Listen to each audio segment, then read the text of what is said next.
大家好，我是何山傑師傅。好多人問我，風水係咪真係可以改變命運？其實風水就係環境心理學同氣場嘅結合。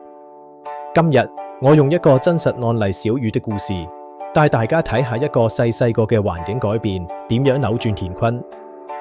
小雨係一個好努力嘅年輕人，但係無論佢點樣搏命，事業都好似停滯不前，身體都成日覺得好沉重。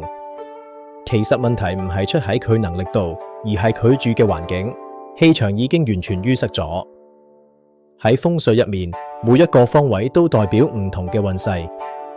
例如佢個財位偏偏堆滿咗舊報紙同雜物，咁樣錢財點樣入到屋呢？而且青龍位太低，白虎位太雜，令佢喺職場度容易招惹是非。我建議小雨：第一，清理財位，騰出空間；第二，增加生機。我教佢喺特定方位擺放流水裝置，等死水變活水，帶動氣場流轉，等好運可以順勢而入。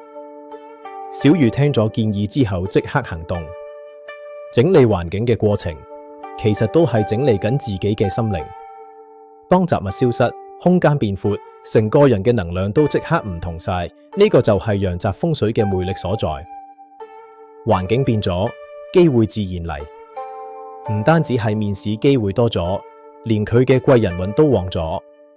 短短1個月，小雨就揾到份理想嘅工作，人生從此開展咗新嘅一頁。風水唔係迷信，而係一種改善生活嘅智慧。